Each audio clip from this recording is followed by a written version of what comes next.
Shalom, shalom, shalom. Baruchim habayim, welcome. Welcome to this week's Torah Mussar Mindfulness called Awakening, the Heat over Root. I am Rabbi Chasya Uriel Steinbauer, the founder and director of the Institute for Holiness, Kehilat Mussar Mindfulness, a community that takes refuge in being on this path together, whether it be through the Dharma of mindfulness or through Musar in Judaism, or learning from both wisdom paths of our ancestors in a combination of what I call Mussar mindfulness of Torah Dharma. Welcome. So for those of you who are new here, today in Israel, where I am based, is Friday, December 1st at 3:30 in the morning, 3:38 to be exact, which means for those of you joining in from North America or South America along the whole Eastern and Western board there, it is Thursday, November 30th. There still, okay? And we will be covering together the Parsha of VAYEITZEI from Shabbat, Saturday, November 25th, which was the 12th of Kislev in the Hebrew month of Kislev, in the Hebrew year of 5784, Tafshin Pei Dalid. Today is, now it's the 18th of Kislev. So we are covering what we learned from the Torah portion last Shabbat in order to see how this tradition and practice can help us through the grief and loss, and for some of us, the trauma of the genocide on October 7th in Israel, and the ongoing pain and manipulation that's caused by Palestinians and Palestinian terrorists concerning the captives, the hostages in Gaza, and of course the war, and the war that causes pain and suffering on both sides. So many sides, I should say. So as you know from previous gatherings, this is an attempt for us to take refuge together, to be together.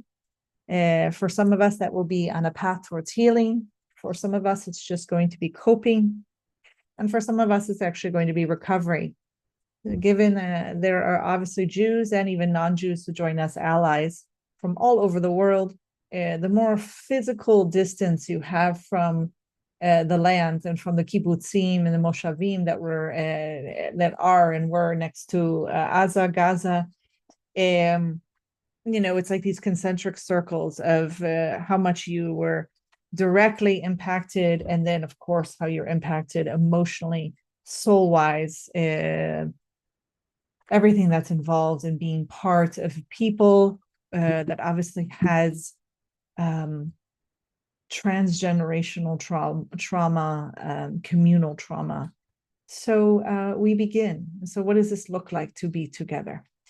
What it looks like is we first share together our kavanah, our intention for today's session, which we do every session. So if you're joining us by video and you have a sight, you have vision, you can see before you three kavanot, three intentions for today and every awakening session. For those of you listening by audio, whether you're joining us through the blog on the website or through the podcast system, wherever you come in for your podcast, you will hear me read these out loud. So we see this time together in awakening as an act of radical self-care. We see this as really helping us heal and be together, to know that we're not alone, and we can have this common humanity and strengthen each other through this. So we say, this is something I'm doing right now, excuse me, to strengthen my own soul in order to be of benefit to others in the future, which is so tied to our larger kavanah that we touched upon last week of Rabbi Shimon Shkop, teaching us that our greatest desire should be to be of benefit to others, to really bear the burden with others, as the Altar of Kelm brought from the Kelm School of Mussar, which is also touched upon Levinas and his work. So we also see this as doing an act for others, right? If we really are caring for ourselves, we are more available to help care for others. And so we're doing this to strengthen our relationship with others. And we can be a better conduit of God's good to others when they need us. And the final reason, kavanah intention for today's session, may we merit fulfilling it, is that we're doing it to strengthen our relationship with the divine. We really want to strengthen that relationship to God, so that God can support us through this, be a source of strength when we need it. And so it also strengthens us through this process of really building that relationship with Hashem. We can be a better conduit of God's good to others when they need us through that relationship. So those are our intentions, our kavanah for today. And I will now remove them from the screen for those of you who are listening quietly. So let's jump in. What I always do, if you're not new to this, let me pull up my notes right here. I think I'm a little bit disorganized. Give me 1 second.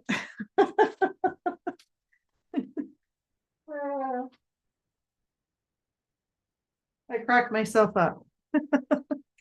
You got to have a sense of humor when you do this, right? Let's see if I have it in my notes here. If not, I'll have to just pull it up. Basically, what I do is I give you a summary, right? We give a summary of the Torah portion. Yeah, I think I'm going to have to pull up my notes on my computer. Normally, I'm more organized for you. I apologize. So in this summary, we just basically cover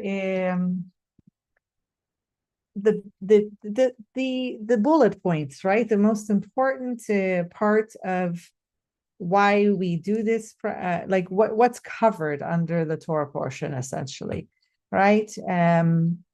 So that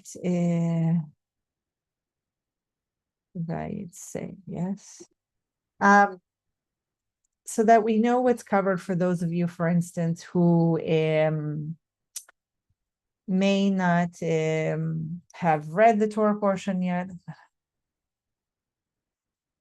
and we'll be able to have a basic understanding of what's going to be covered under all this, okay, and what we're learning from it today, okay. So I'm pulling that up for us right now, my notes, and then we can now.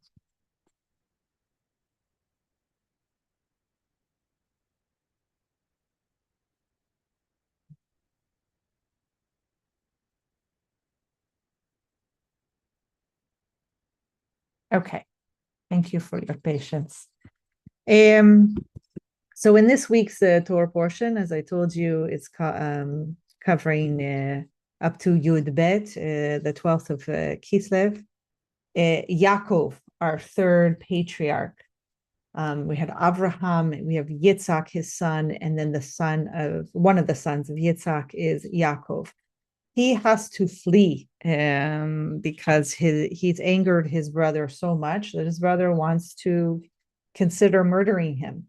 So his mother, Rivka, who is married to Yitzhak, tells him he must run away. He must flee from Beersheba, where they're located, to travel to her brother, which is, his uncle, known as Levan. And on this journey, so first of all, you have to understand that this is, in the understanding of the Torah and understanding of the Jewish tradition, this is like one of the first exiles. It's actually described as the first exile of a patriarch and in the Jewish tradition. I'm going to touch on that later, because it's only through our practice that we begin to understand that that's just one narrative, and we actually have something else to see and practice here and learn from. So we'll touch upon that later. While he's on So you can imagine this is a teenager who's had to flee on his own. Nobody travels alone in the ancient Near East. So just to get some concept, understanding here. He's on his own. He is fearful when he ends up falling asleep in a makom that he actually kind of bumps into, which lots of commentators have to say that God set up this encounter for him to have to go to sleep. He goes to sleep at nightfall and he dreams of a sulam, a ladder, essentially. And it's a ladder that's going up to the heavens with angels going up it and down it. Okay.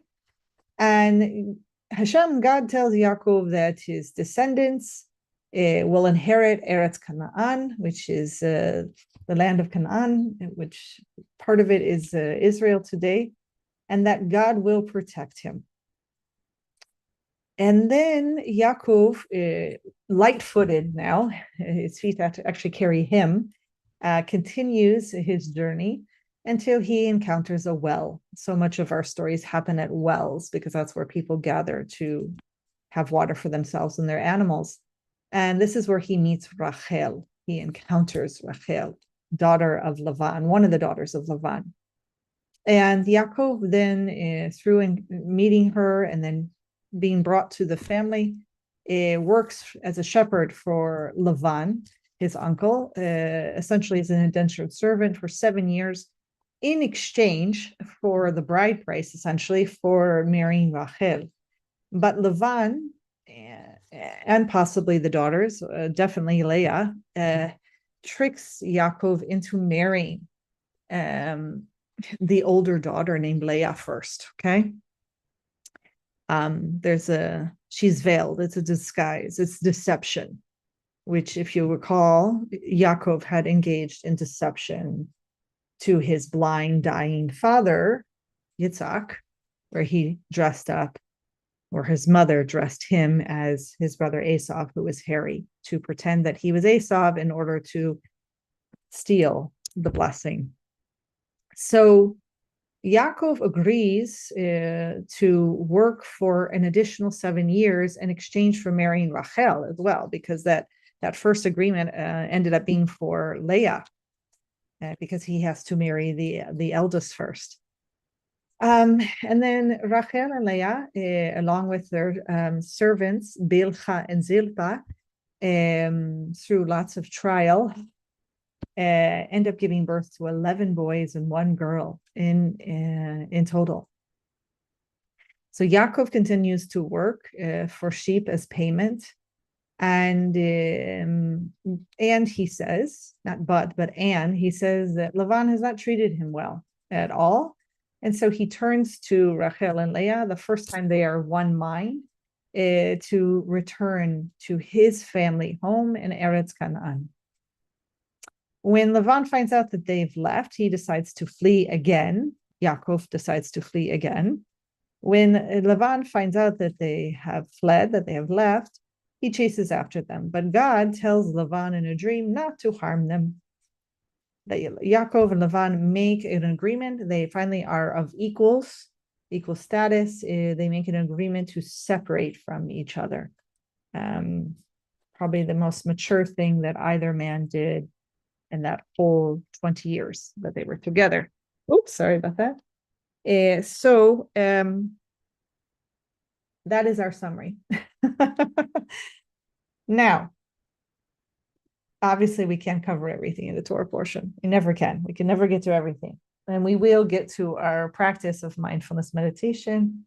We're going to be addressing grief and loss, in particular, swallowing a loss, which is about metabolizing, which is about really being with as much as we can.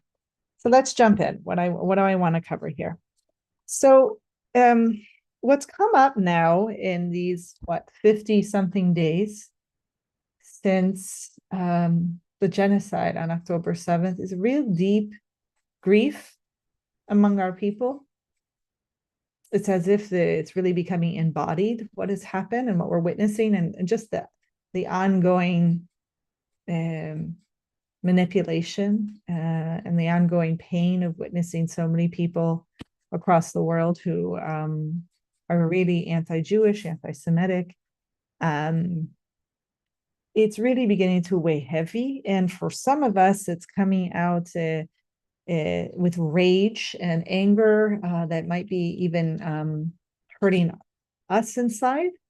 And often the anger is not masking, but is there almost as a protective layer for the pain, for the sadness, for the deep, deep grief and loss. And that's what you can see on many of our people's faces and behind their eyes is just that deep grief and loss, right? And at all the injustice. And so for some people that can turn into revenge or vengeance, which is so modeled beautifully by our ancestor Esav. And I'm including him as our part of our ancestor because he is the twin of Rivka and Yitzhak, right? Full Jews, full Hebrews, full people who reproduce two sons. One, of course, that is told by God that will inherit the tradition of the Jewish people being passed down. And the other who will, of course, in his own right, will kind of have his own lineage of his own 12 tribes, 12 princes of people. Also joining almost, I would say, the people and traditions of Yishmael, okay, which is also a family member he is the half son, the full son, obviously, of Abraham, but his mother is Hagar, not Sarah, who is our first matriarch.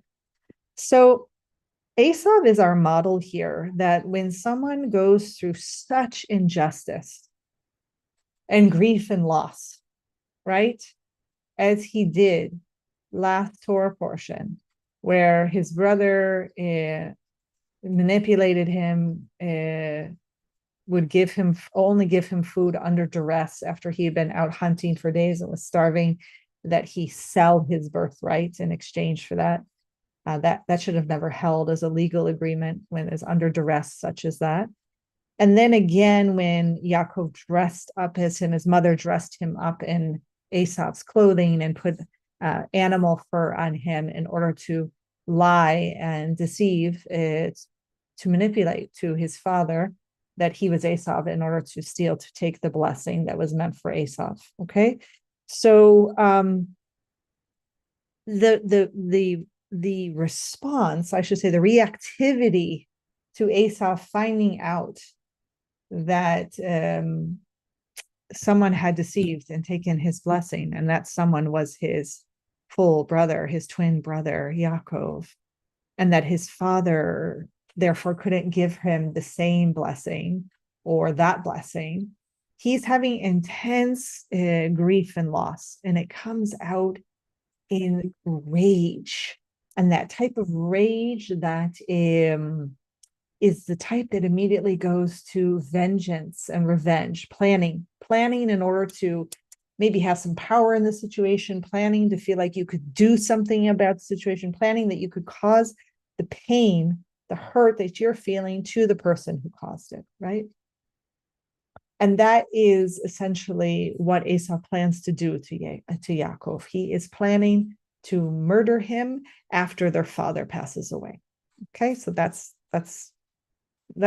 one of our models. That's what we here in recovering in grief and loss could potentially head towards, that type of reactivity where we are just going to essentially lose it and start having vengeance and revengeance fantasies and wanting to cause harm and suffering, for instance, to the Palestinians, to Hamas, to Hezbollah, to Islamic Jihad, to all the terrorist groups, to all Arab Muslims. It could just go on and on and on, right? In these concentric circles, right? Like who's your target? So Esav is this model.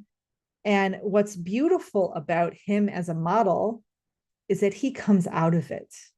We don't know that process. We don't get to witness it in the Torah, but he comes out of it. He does his own coping. He does his own healing. He does his own recovery. Call it what you want. But by the time we meet him next week, coming this actually tomorrow in Shabbat, in the Torah portion, Vayishlach, we get to witness a man who is amazing, right? He's had the physical distance from the injuring party, Yaakov, for 20 years. So sometimes we have to have real physical distance from the injuring party. We're going to address that. That's what we Jews, what we Israelis need from the injuring party, from the Gazans, from the Palestinians, from Hamas, right? Until we have a de-Hamasification, a denazification, right? Where we can then have a partner of your state, our state, shared society, right? That we're trying to do with Saudi Arabia and other Arab countries. So this is what Esav does. He comes around, he has this physical distance from the injuring party for 20 years. He, in the moment, even in this Torah portion, he strategizes when he realizes he doesn't have his parents' acceptance about who he married, who he arranged to marry, that he goes ahead and marries who they feel is more acceptable, which is, of course, someone in the lineage of Yishmael. So he goes ahead and strategizes and marries who is considered more proper in alignment with his parents' values to receive an acceptance and love. And then he goes on to build his own life. He builds his own people. He builds amazing success, right? So much so by the time we're privileged to witness him tomorrow in tomorrow's Torah portion, Vayishlach, he is a man who shows up with 400 men with him in order to travel to meet his brother, his twin brother, Yaakov, right, to help escort him home. So we're going to start with that as a profound model for us, right? So we're going to move to Yaakov just briefly, okay, his twin brother, where when he sets off on his journey, he's this lost teenage boy who is fleeing, right? He's running away from the fear that he's going to potentially be murdered by his brother. And when he moves through great doubt, okay? When we talk about the things that can emerge as hindrances and obstacles, doubt is one of the hugest, it's considered of the 5 hindrances in the Dharma practice and the path and learning. Doubt is the strongest, right? It's what can get in the way of our practice and healing and coping. So Yaakov, when he encounters God through that dream, through that sulam I had mentioned, right? He really doubts the word of God. He shows a lack of faith in God's promise. There's a sense that he is heavy, right? He's heavy in not really, there's a pause there. There's maybe even a little bit of fawning that goes on in response where he's, well, if you do this, then I'll do that. Like there's just disbelief, there's doubt. And doubt can run so strong in us that we can't be fully present for the connection and the authenticity of it, the integrity of the encounter and God's word to us. And we have to be aware of that today, that we can be full of so much doubt that we're going to get through this, that we're going to be able to get rid of Hamas and all the terrorists and be able to live in safety and peace long term. It's going to take so long. It's going to take generations, I'm going to tell you. It's going to take beyond our children and grandchildren. That we have doubt. We have doubt in the path. We have doubt in recovery. We have doubt in coping. We have doubt in healing, right? It's us doubting God and this connection. And that's what Yaakov was going through. We can witness this, right? And it's beauty. I mean, talk about God knowing what he needed in that moment, just like what we need in this moment. He achieves God's closeness, God's protection, God's presence, I mean, it's just phenomenal what God says to him and how he'll be there for him, that no other patriarch was ever treated this way. It's almost as if God recognized and deeply in this moment what this boy needed, right? And that's what we need, right? So it's very important that we also, when we have those encounters, that we be open to God's closeness, to God's protection, to God's presence, like our ancestor. So what happens with Yaakov? How do we witness this? That he's starting to embody and internalize God's protection and closeness. His feet actually carry him after he has the stream of the Sulam. He starts going on like light feet. Woo! I don't have doubt anymore. I can do this. I can go from Beersheba all the way up north, right? Into a different land. Padana Aram, right? So far. And he does it. And that's going to unfold for us too over time. It might not be right away, of course not. I mean, some of us feel very heavy in our bodies. It's hard to get up and move and do what we need to do. And others, all of us are on our own path, which we should be, to this recovery or coping or healing. Okay, so just to honor where you are and how it feels in the body, right? To come to that awareness. So Yaakov ends up being really light in his feet. And the final thing I'll say about him, I mean, I have a couple more tidbits I want to share from the Torah portion, and then I want to talk about Rachel and Leah.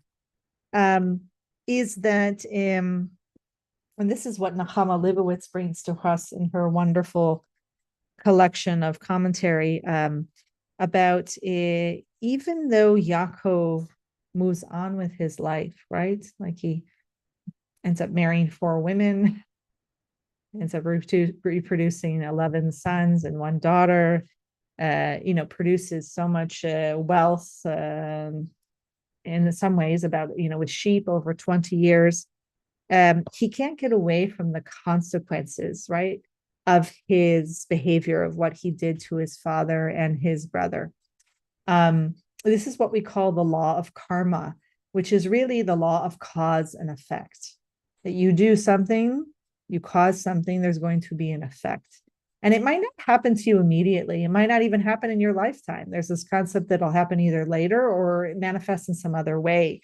And so for here, what does Nechama say? She says, and I love, this is one of my favorite quotes by her. She says consequence, right? She says sin and deceit, which is what she sees Yaakov's behavior towards his father, right? When he dresses up like Esau and even evokes God's name and lies to him and says he's Esau.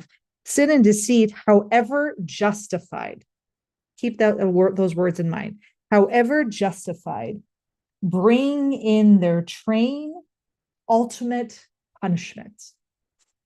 That's page 324. Those are very powerful words. Why is she saying even however justified? Because in rabbinic tradition, it is well understood and accepted and expounded upon that really God chose Yaakov. God let Rivka know that the youngest was going to be the inheritor of this tradition and people, that this was meant to be all along. And then they can come up with hundreds of reasons of why Esau wasn't worthy of being the one to inherit this. You can go through all this exegesis and find all this. And so she's saying, she's giving a nod to rabbinic tradition, which of course she has to, God bless her soul. She is giving a nod that, this his behavior was justified. He was following his mother's orders, which of course you follow your parents' orders back then, or you attempt to. He was being the good son. He followed her orders, and that's it. So she sees it. She understands that it's justified, but in the end, even if it's justified, so how do we say this in the actual path of Mussar mindfulness? We say that if you want to use the language of justified, that's right, but it's just recognizing that even when we must behave, when we must respond, when we must act, there's going to be consequences. There's going to be cause and effect. And I mentioned this last week. We as Israelis must respond to this genocide. We must stop Hamas. We must actually have to rid Gaza and possibly the West Bank of Hamas and any terrorist activity, any terrorist. We have to then go through years of de-Hamasification, which means getting rid of the whole education and philosophy and ideology that's part of who the Gazans are, part of who the Palestinians are. This is huge, right? And it's going to be part of the cause and effect of our consequences of our lives, that we have to go through this and be the ones, God willing, with allies who have to do this cleaning up, right? Hopefully, eventually, with allies of also Palestinians. We have them abroad who are very supportive and on the same page, that know that this needs to be done, but we need it from the buy-in of the actual people, and we might not have it, right? But we can't have this as across the border as a part of our neighbors, right? So we need to face that. This is part of there will be consequences. So let's move on to and what just so you know the background more. Yaakov deceived, right? He then is deceived. He's deceived by Leah. He's deceived by Lavan. He's even deceived by Rachel, and then they end up producing children, especially Leah and Rachel, who will be divided against each other for years. There's a huge rift between the wives, and there will be a rift between the children, who even will later on will sell one of their own into slavery. It's almost like you're watching a train wreck, like about to happen. Can it possibly get worse? Well, we didn't think it could get worse here in Israeli society, and then we have this genocide of October 7th. It could get worse, and we've seen it. We're trying to survive this day by day. So just know that, okay? All right, let's move in. It comes out in Yaakov's behavior, right? When someone has to face every day, which he doesn't. This is why he's going to end up in Vayishlach wrestling with himself and an angel man, because he's so tormented with his own suffering, right? That's caused by his own behavior, consequences of it, right? So he ends up being cruel, causing harm and suffering to his own favorite beloved wife, Rachel. He actually says to her, can I take God's place, when she comes to him with the pain that she is not reproducing children, particularly sons for him, right? He doesn't comfort her. He doesn't listen to her. He says, can I take God's place, right? And we have this understanding that in the Jewish tradition, that when someone says something in suffering, they can't be blamed, okay? So we have to keep that in mind. So we understand that Rachel came in suffering and was like, just like that kind of vomiting, right? Comes in suffering, and this is his response. Can I take God's place? Really full of anger, right? And when we're full of anger, we act out inappropriately. We really do. We cause harm and suffering. We have to remember then that Yaakov is also suffering, a very quiet suffering. Right? There's a coping going on. There isn't healing, and there isn't recovering. There's a coping. He's a good model to look at what it looks like to cope for 20 years. That type of healing and recovery won't happen until he wrestles with himself and that angel coming up tomorrow on Shabbat in Vayishlach. We'll witness and talk about that. Okay. So let's go into this brief as we got to know this biography of Yaakov, right, and as his own independent patriarch, right? This is who he is, his own personality. He ends up, leaving as this homebodied son who had an overprotective mother, basically kind of told by God that this would end up happening.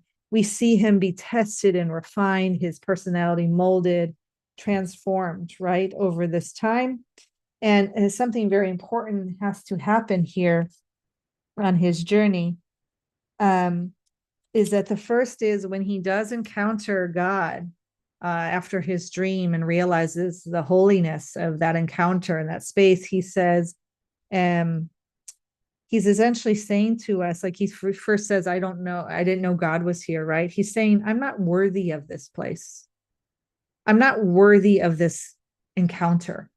He's almost beginning to face the railroad, right? The train on the tracks. He doesn't, when you say in total disbelief, I didn't know God was here, it's because you're saying, I don't believe myself worthy to encounter God. And why would he? He's a teenager who just was manipulated and controlled by his mother to do this thing. He also lied, total animal brain. Can't hold him 100% responsible, even though he is past bar mitzvah age. And he has internalized that he's just really not worthy of inhabiting this blessing and this birthright and to be the next patriarch. It's so obvious in his language, right? And so he is going to learn responsibility over time. And he's also going to learn service, what he's called upon to do. I'm looking at what else I wanted to share with you. We see so much of this language, this verb to serve, right? It comes up in the narrative of him having to serve Lavan and serve for Leah and then serve for the bride price of Leah and then the bride price of Rachel. It comes up 7 times in the narrative.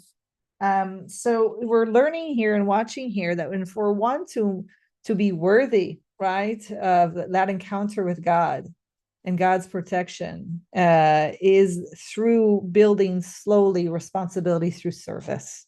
And this is what he's had to do for 20 years. So, okay, now we're going to look at some other suffering as models of grief and loss for us, and then we'll move into our meditation. So first we have Leah, right? She has unbelievable unhappiness, suffering. The first arrow, as we understand it in the Dharma, is that she wasn't loved by her husband. Okay, he loved her sister Rachel. The second arrow is her reactivity, constant craving and desiring for his love. If I just produce enough boys, enough male children, he will love me. That's her thinking. That's the narrative. That's the storytelling. Poor woman, she produces son after son after son. She's the largest, she produces more than all 3 women combined. Okay. And she still doesn't get his love. Okay. So this is intense, right? Think about all in our own narrative in life about how much we might be having a certain circumstance in life, right? So our circumstance right now is this horrible genocide and the hostages and this war. And then there can be our reactivity. Are we having any craving and desire for things to be different than what they are? Are we having aversion to the situation that we're at? So much so that we're not being here with the way things are right here and right now. So just know that brain's in that train, right? It's not pleasant. So let's see what else from my notes I wanted to share with you. And then we go into the model of Rachel, her sister, her younger sister, Leah's younger sister, and her suffering, right? She has suffering also. Her first arrow, the stimuli, the situation, is that she's childless for a huge part of this. She just, her womb is like shut, right? And the reactivity to that is this desperation, this desire, right? Where there's so much aversion also going on, where she feels like she's going to die. It's the consequence of shame, essentially, in a society that basically values only women who reproduce and women who reproduce boys, males. So, and then when she's so upset about it and turns to her beloved, the man that supposedly loves her more than anything, right? Who were 7 years past like nothing, right? He's so in love with her. He didn't even realize he was working for her for 7 years. He can't even give her a kind word at her most needed moment, where she says, I feel like I'm going to die, right? If I don't have children. He says, what, can I take the place of God? It's like, no, You could have just held me and listened to me in that moment. Like, are we really asking you, Yaakov, to be God? So we have to watch like the reactivity. Are we being present for our pain and how much pain it's causing? And can we see each other in our suffering and pain, the common humanity, and be able to just be present for it without getting angry or impatient at each other, saying such things as, can I take the place of God? No, we're not going to follow that trajectory, right? Okay. So, and just to give you some examples of this, when, for instance, we're very much in the Jewish tradition believers in this concept of from Rabbi Dessler's work, this idea of there's a givers and there's takers. And it's better to be a giver, certainly, but there's also value in being a taker. If there weren't any takers, then there couldn't be givers, right? But here, when Rachel so desperately wants the mandrakes, which is basically like a fertility device to try to help women get pregnant, when she goes and really wants these mandrakes from her sister gives them to her, what, in exchange that she gets to have intercourse with her husband that night. Yes, she has to buy that time with him. So she's the giver. She gives the mandrakes. And what does she get? She gets 3 more children. 3 more children in response to that giving the mandrakes, right? But she still doesn't receive love. She still doesn't receive the love, the thing that she wants most. And the taker, which is Rachel, who takes those mandrakes, she will not have children for 3 more years. Okay, so we're told and passed on by our ancestors and God these traditions and these stories in order to have us pause and think, okay, how am I going to get through this moment? I'm going to learn to be a giver, no matter how hard it is, no matter if I don't feel loved. So they finally come to one mind, sisters, Rachel and Leah, from a common injustice. And this is what we see in the Jewish people right now. You might have noticed in Israel before the genocide of October 7th, we were an angry people towards each other, sometimes very divided, sometimes secular, religious, different segments of the religious community, Arab Israeli, Jewish Israeli, Palestinian Israeli, lots of divisions, right? But what happens in Israeli society in general, maybe excluding some of the Arab Muslims who are also citizens, is this coming together of one mind when we face an injustice, when we face a common enemy. And this is what the sisters do, Rachel and Leah. They essentially, Lavan, their older brother, actually, I think here he might actually be a father, right? He's the father of them. I think, no, he's the older brother of Rivka. So he's the father of them. He actually uses all of their money, the wealth that Yaakov worked the 14 years for them, essentially, right? He actually even worked longer. He worked like 20 years total. And that money that was supposed to be like set aside, almost like in an account to earn interest, right? Is supposed to be there for the women to be there for them in need. It's just known that as part of the bride price, you put that money aside. So that money's gone. It's just not any wealth that Lavan gained from the labor of Yaakov has been spent or used. And so this is also the first time where we see a big part in healing of grief and loss and in trauma literature is that we have to start paying attention to where we feel appreciated. And I mentioned last week where we have allies, right? That's a big one, but also where we feel appreciated, seen, loved. And this is the first place where we see Yaakov being appreciated by his wives. First time, right? They are of one mind. They have a common enemy, the injustice of Lavan, and they appreciate him and all the work that he's done. They agree with him that it's time to leave. It's time to flee. And that's essentially where they all head together. Okay. And so they actually flee, as I said. They don't actually ask for permission to leave. He tried that earlier, Yaakov. And so they head off. Obviously, there's still more deception going on in the sense of not being fully transparent that you were trying to leave, but this is part of it. Okay, the final thing I want to share with you, which I think is so key to our path of either healing, coping, or recovery, wherever you are on your own path here, is Yaakov as the son of Yitzhak has to witness his father's terror, his father's trauma. And we finally hear and see that he has done this when he refers to his father as essentially the language that is used is,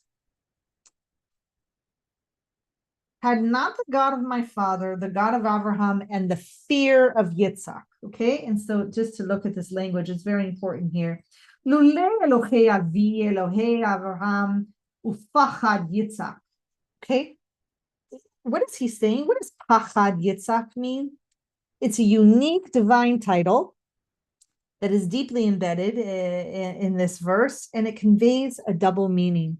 It can mean the one whom Yitzhak reveres, or it can mean the one of Yitzhak who caused terror. And God most certainly caused terror in Yitzhak and his heart, and even in Abraham's heart, when he told Abraham to sacrifice Yitzhak. Right? It was a test. We don't believe that Yitzhak knew it was a test. Why would he even go through with it if it was a test? And he thinks that he either is supposed to be sacrificed, maybe bought into it, maybe didn't. And he went through horrible terror and fear, and so much so that he doesn't speak to his father again. They go in different directions, right? He loses his mother immediately after. So also in Yaakov, the next generation, he is the son of Yitzhak, comes to, I would say, the first healing practice that he engages in here by recognizing out loud in front of Lavan and everyone that it was the God of Abraham and fear of Yitzhak, meaning not fear of Yitzhak, the one of Yitzhak who caused terror. He had been with me. That God who caused my father terror had been with me this whole time. And that's why I'm not sent away empty-handed. That's why I'm protected. That's why I'm in love. That's why I am here and surviving all this. That's very profound to look at your, for some of us, we have to still do this with our own parents or grandparents, right? This sense of being witness to their own terror and trauma, whether it's through God or through being Israeli, through the relationship with Palestinians, with terrorists. We all have to look at that. So this is his first healing practice, right? He was a product, essentially, of this. Like he was born into a family that was dealing with this terror and trauma, the father, after all these years. And this is perhaps why he's protected by Hashem now, and was protected by him when he was a teenager, fleeing. That maybe this is God's way of showing up and being like, I caused that terror to Yitzhak, your father, and I know I need to show up and be there for you now, or you're going to go through your own terror, having to go on this trip by yourself. Okay, so the second and last thing I want to say, which is really intense and amazing, which is the place that he encounters God. The place that he encounters God, according to our tradition, when he says, what is this place? Mahamakom hazeh, right? Our sages explain that this is Har Moriah, which is the place of the Akedah, of the binding of Yitzhak, the binding of his father by his grandfather, Avraham, right?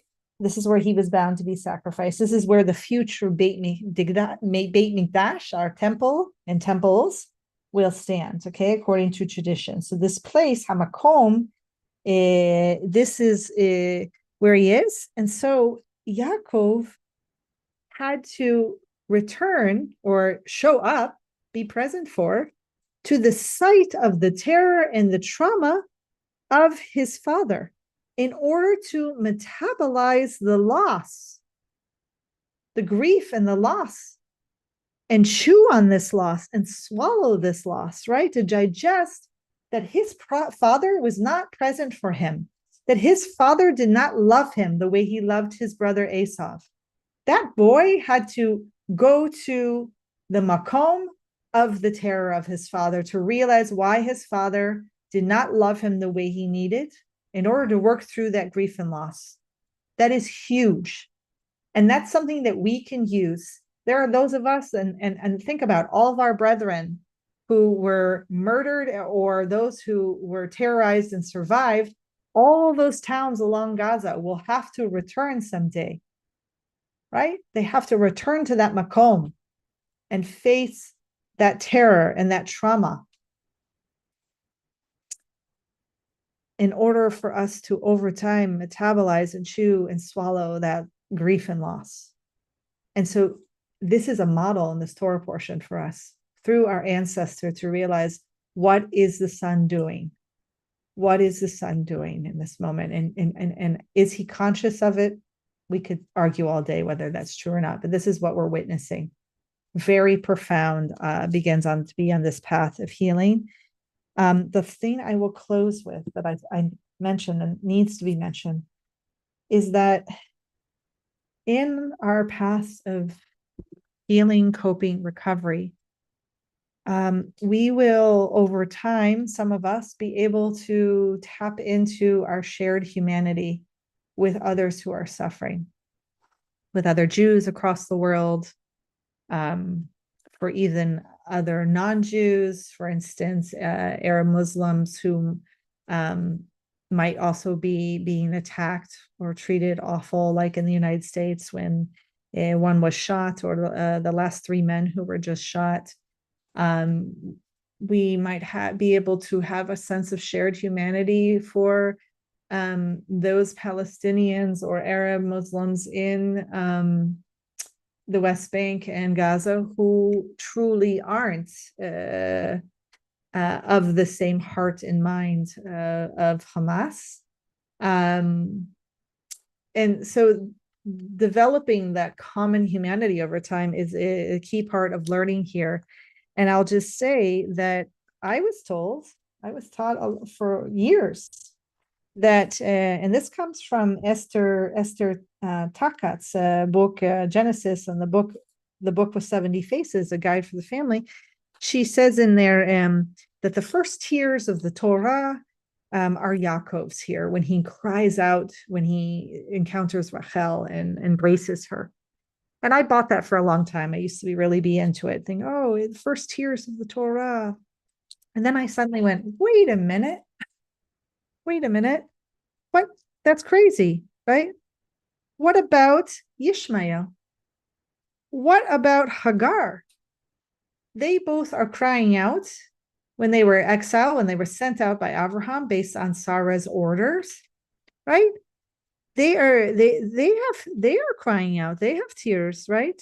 The language and the verbs might be different from crying out versus tears, there are different verbs that are used, right? And then also Esav, when he comes home from hunting to find out that his blessing has been taken. I think that's the loudest and biggest and most traumatic cry in the whole Torah.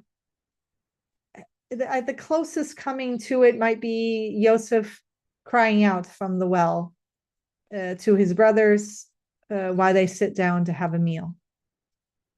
Just the cruelty, right? So Esav is crying out.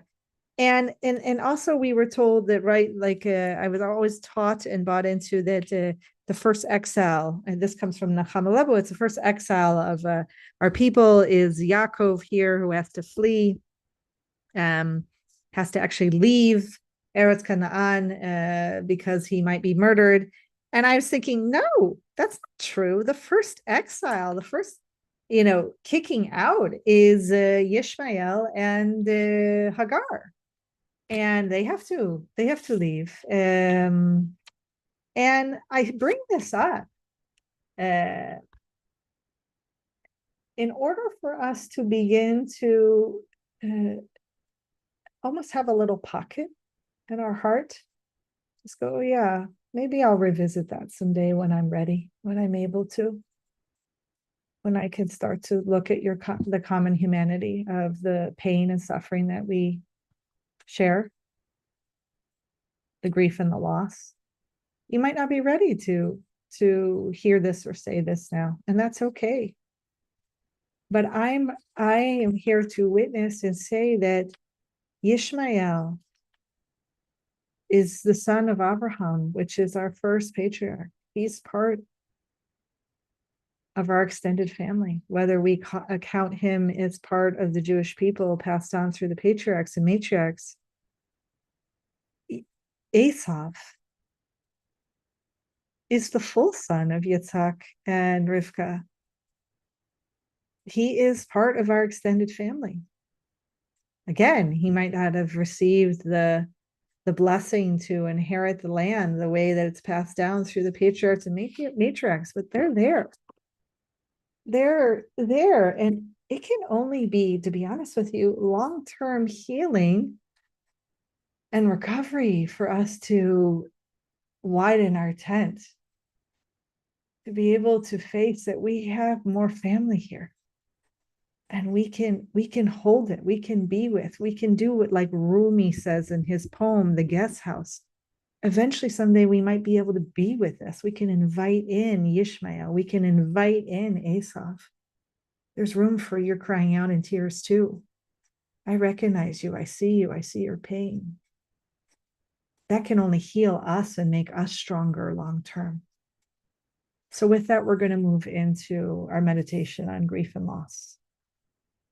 Please assume one of the four postures. For me, it's going to be seated, upright, not West Point stiff, as John Kabat-Zinn says, one of our teachers. But you want to sit dignified, created in the image and likeness of the divine. If you are choosing to be seated, really heavy in the sit bones, really embodied. Feet on the ground, held by Mother Earth, really present for this. The heavier, the better, because it really allows you to be here in the present moment, really embodied, so that we don't go off somewhere else and not be here in the present moment, which is where we want to be together. So I want you to close your eyes if you feel safe and comfortable. Otherwise, just lower your gaze. And we're going to just slow it down for a few minutes, right? To just open into something maybe quiet, maybe experiential for some of you. Allow yourself a deep inhalation and exhale. Inviting ease, inviting presence, that type of stillness, the gift that we can give to ourselves for really being here together.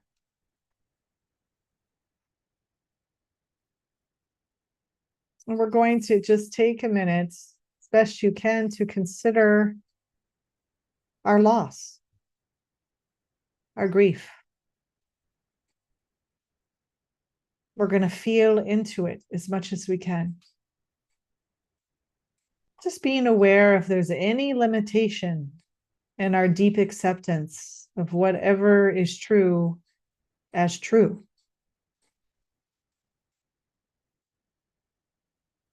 Doesn't mean that you like it. Doesn't mean that it's good. But it's true.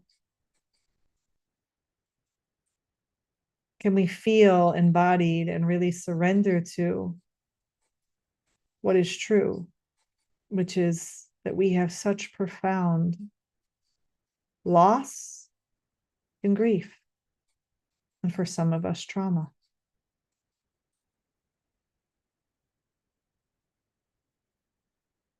Can we be with this without a shred of resistance? And if you are resisting, there's no need to beat yourself up for that or judge. Just recognize I'm having resistance. I'm feeling resistance. This is what resistance feels like. It's naming it. Seeing if you can be developing your own best friendship with yourself, where you're witnessing, maybe with curiosity, maybe not. Maybe with what we call the beginner's mind, maybe not. Just recognizing what is true right here and right now. This can take the form of being aware of our loss and grief and all the stuff around it. How hurtful, how unjust. Can we be aware of it?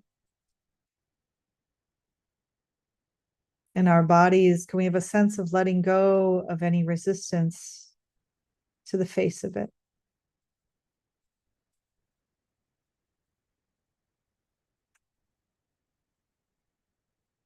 Can we feel any deep acceptance of this truth, of the loss?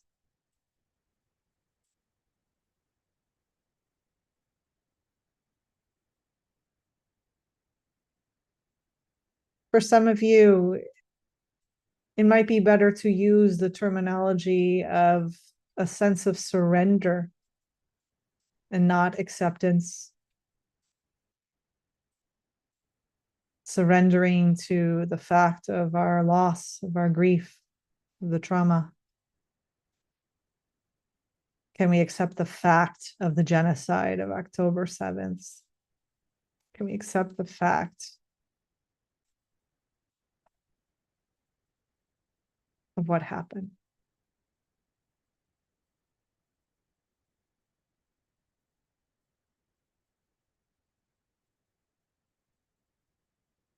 Can we accept the fact of the anger and reactivity, to maybe even the storytelling that we were not prepared?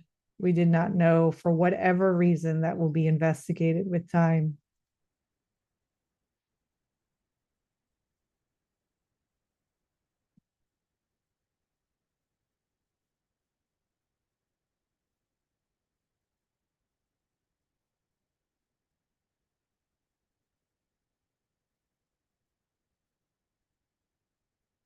Are we able to totally allow what has occurred, to move through it? The feeling of this. We will take a minute or two just to explore a surrendering or accepting of what is true.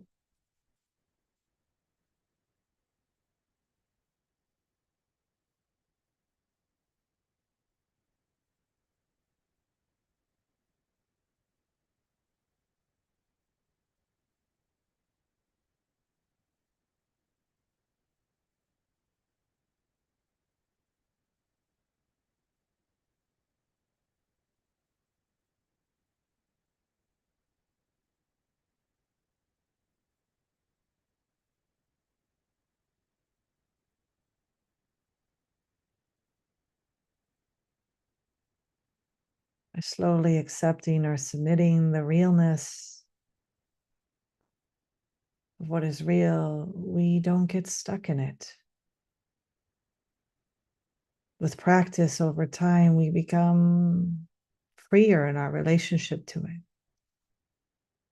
We're able to recognize what is true.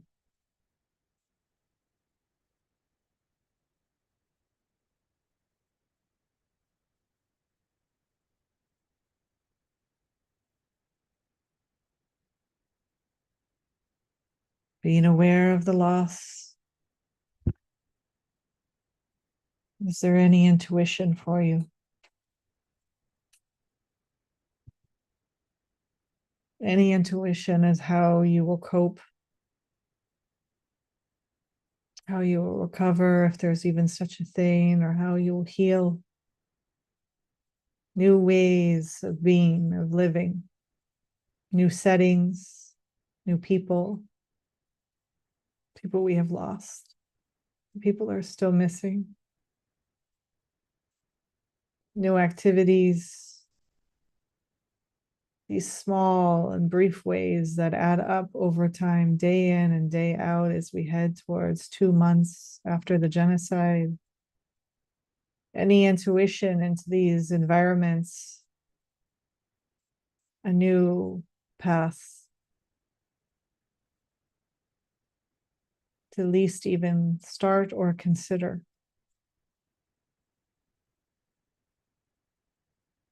And it is very appropriate if in response right now you are sitting with, I am not ready to do anything differently. I am not ready to step in. I'm not even ready to think about doing anything differently or stepping in.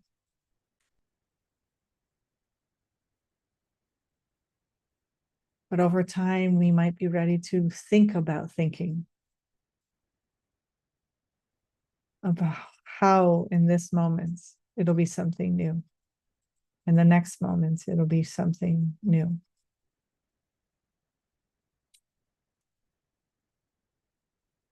And that's okay. That's good enough right now.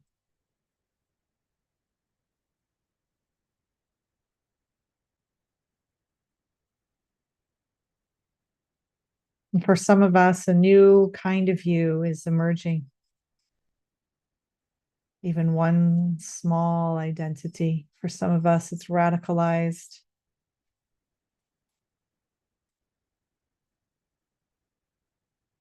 Tapping into the deep well for some of us, a strength we didn't know that we had. Giving ourselves more room to breathe, to respond, to allow us to feel our anger.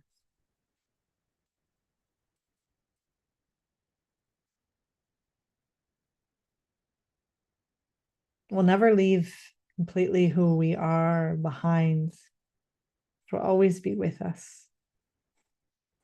But over time, there will be new ways of being. And we can process loss by letting go of old ways or reactivity sometimes. For some of us, we've been bracing against never again our whole lives. Bracing against the worst thing possible that we could imagine in our lives. And now the worst possible thing has happened. We don't need to keep bracing so much. We survived it for those of us who have. We don't want it.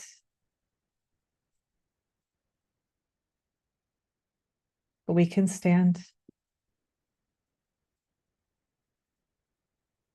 And over time, it will be a little less guarded, but much more full of wise discernment.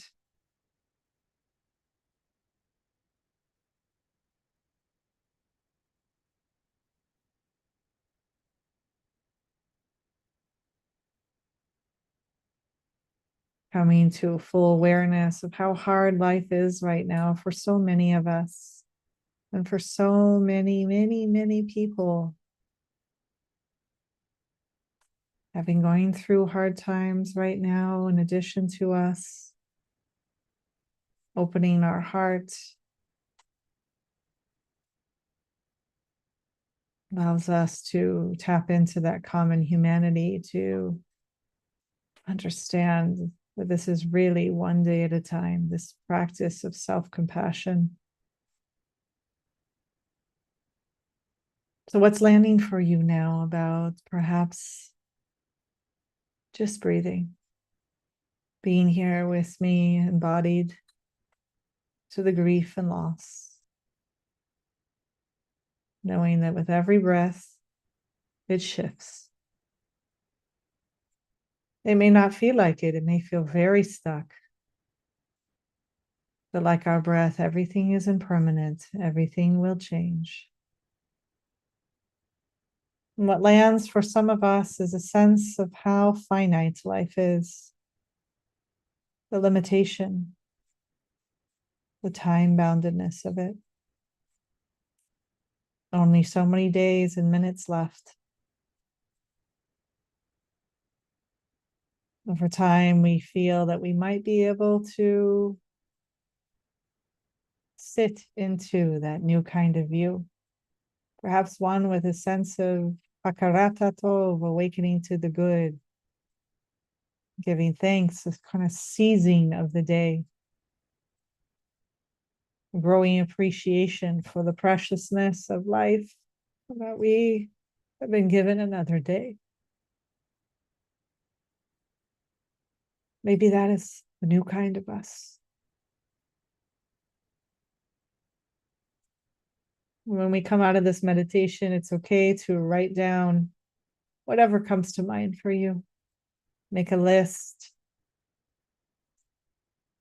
Say, consider how you might try something new. Maybe the gift of reading a book you've always wanted to read.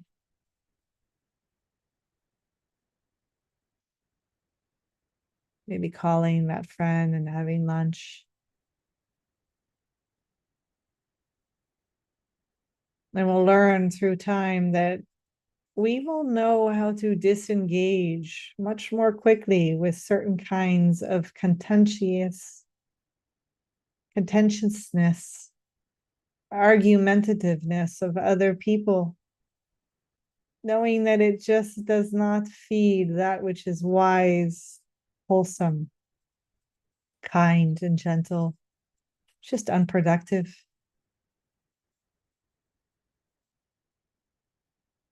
To know that there is whole segments of the world that are never going to acknowledge what we need them to, never going to open to the facts as they are. They don't want to believe. So we will make note to ourselves. We will stay out of the quarrel because we actually don't need their validation. We know the truth. And we know that they have their own sickness and suffering that they will have to come to terms with. There could be a kind of allowing that involves not knowing, not over planning,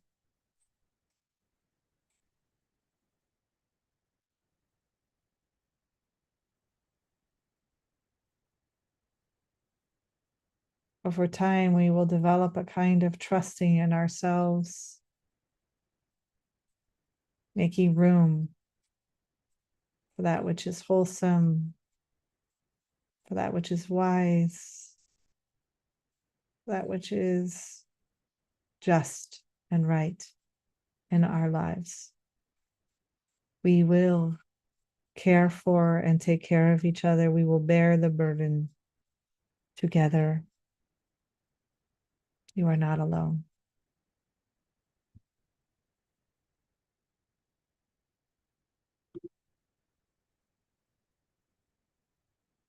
Slowly and gently come out of the meditation.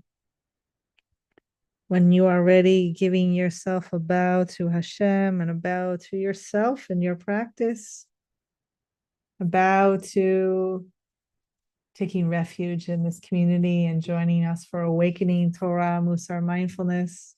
I'm deeply grateful that you took this time to practice self-care, radical self-care, so that with me, we can bring God's good to others. I'm Rabbi Chasya Oriel Steinbauer. Thank you again, and I look forward to covering Vayishlach after Shabbat. Take care of yourself.